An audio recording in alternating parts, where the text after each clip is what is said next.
It's time to say goodbye to Nigeria for now, and hello, Johannesburg, South Africa. That's coming up on today's Hot Zone. This is the Hot Zone.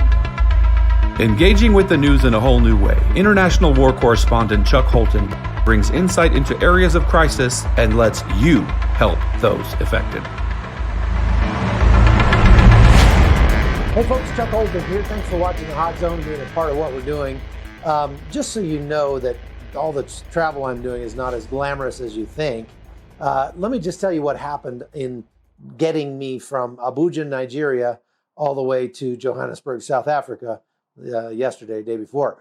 What happened was I had a flight from Abuja to Lagos that was on a little no-name podunk airline. I'm getting a haircut at the airport while I wait at my gate for my flight to board. Boarding's in about 10 minutes, so I figured I had time to get it trimmed. Got like that. Efficient use of my time.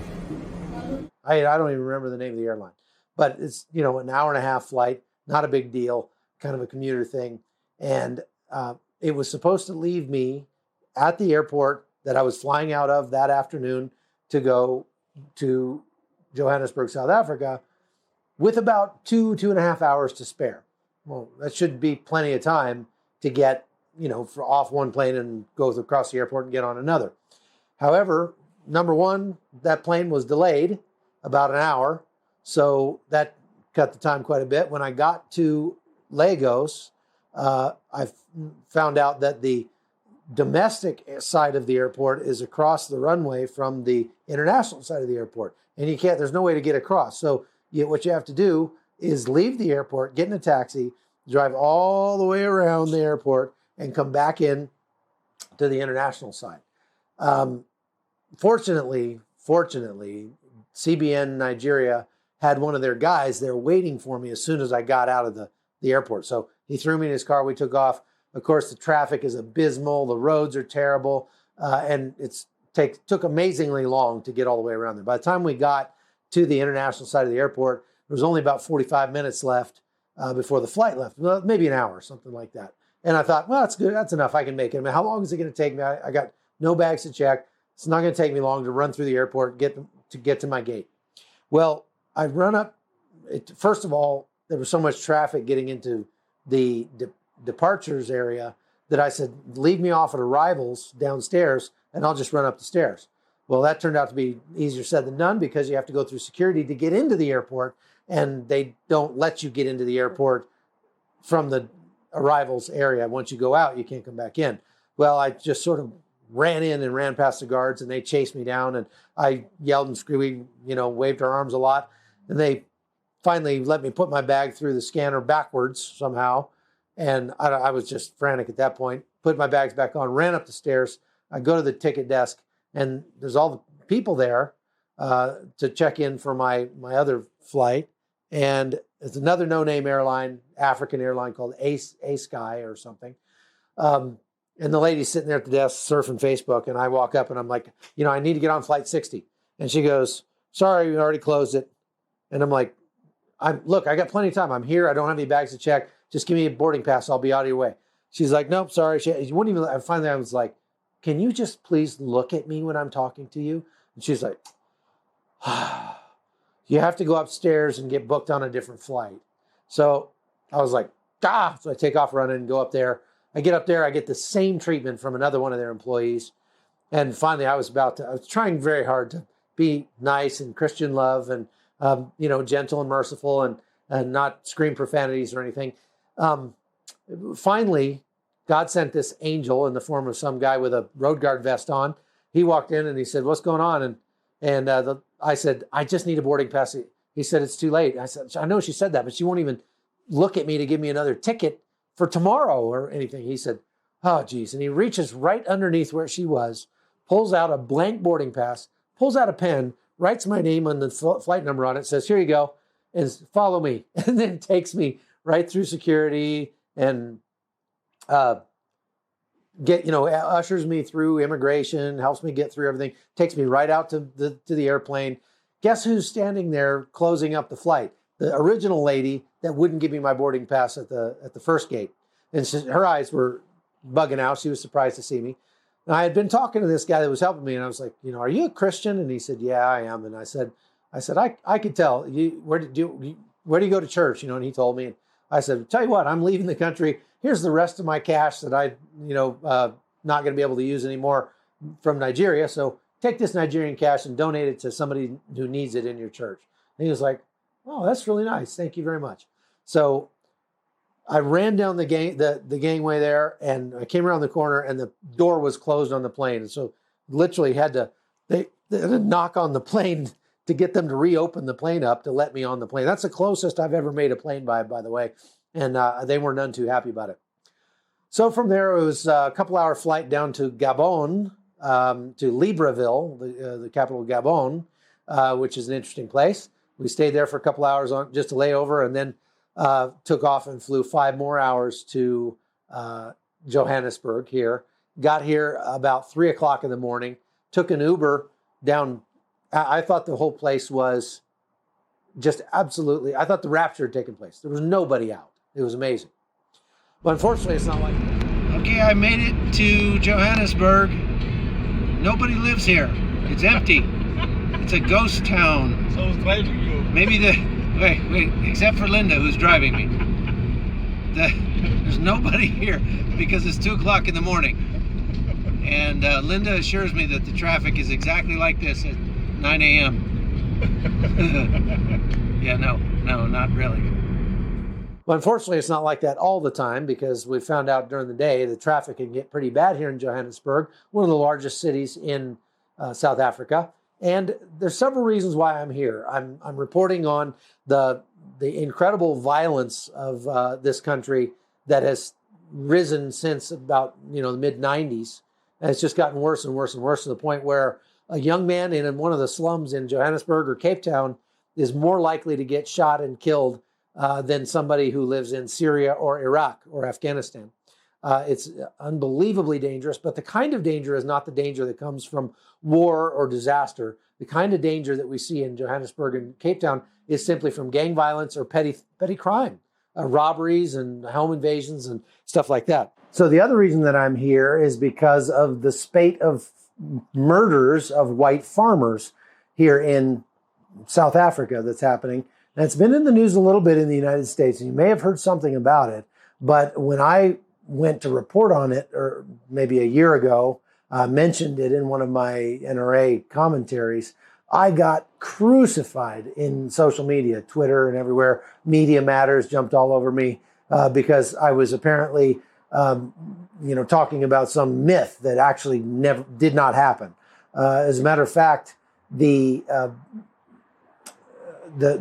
president and the government of South Africa right now claims that white farmers are not being murdered in droves. It's not a problem. It's been blown all out of proportion. And so I just really wanted to see what the truth is of the matter, whether it's true or not. And so in my first 24 hours here, I've had a chance to go and interview somebody who's an advocate for these farmers.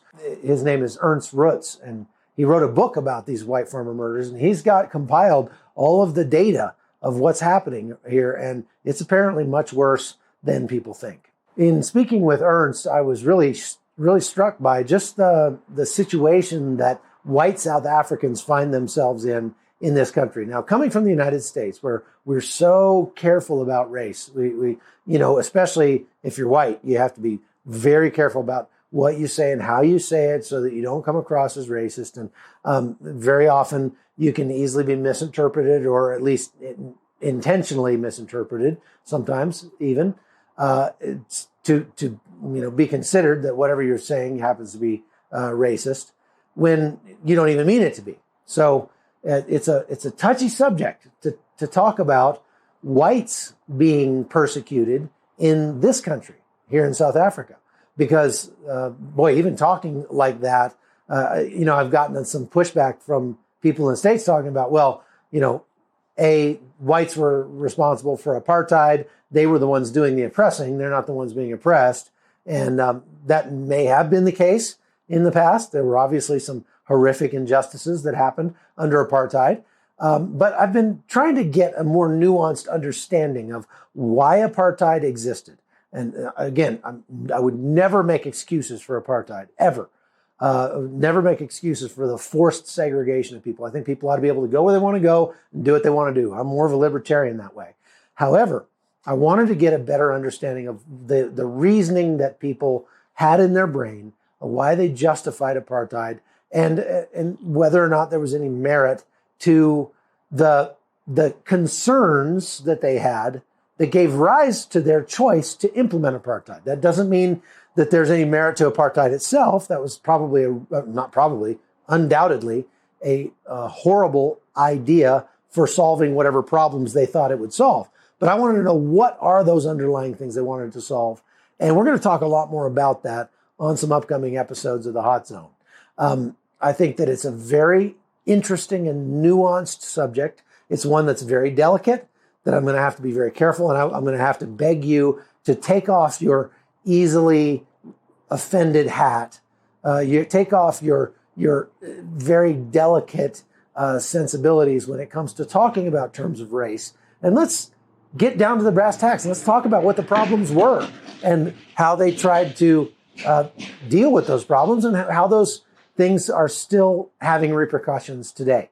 So I've had a chance to talk to a whole bunch of people in the last 24 hours, and very, very fascinating stuff. I can't even begin to tell you in just this short period of time we have left on the podcast today about just how my mind is being expanded with just a better understanding of this issue. And we're going to delve into it a lot more over the coming days.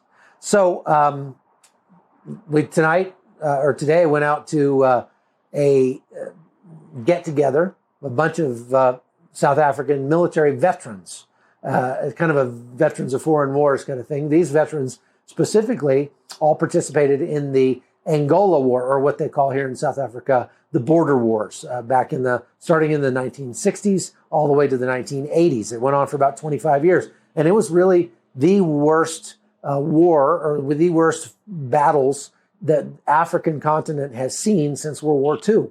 It was very, very bad, and tens of thousands of people died.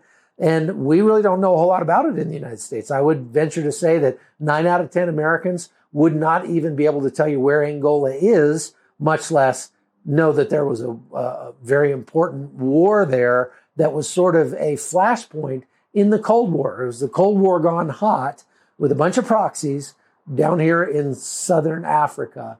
And we're going to talk more about that, because it's a fascinating subject that I've learned a lot about today. And I really enjoyed my time with these gentlemen. So stay tuned for that. Anyway, we're going to be reporting on the gang violence and that sort of thing here in Johannesburg. In the next couple days, I'm going to make a quick trip down to Cape Town. It's wintertime here. So guess what the first thing is that I did when I got to South Africa?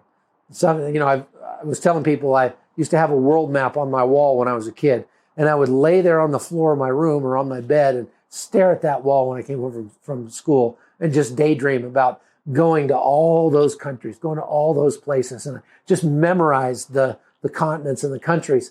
And I remember looking at South Africa and saying, man, that is so far away. It's so far down there. And the one thing I knew about South Africa is that when you flush the toilet, the water went the other direction, went it down the bowl. So that was the first thing I did when I got to South Africa, is I ran to the bathroom and flushed the toilet to see if the water indeed went the wrong way. Unfortunately, the toilet was one of those things that goes whoosh, and it doesn't really spin at all. It just,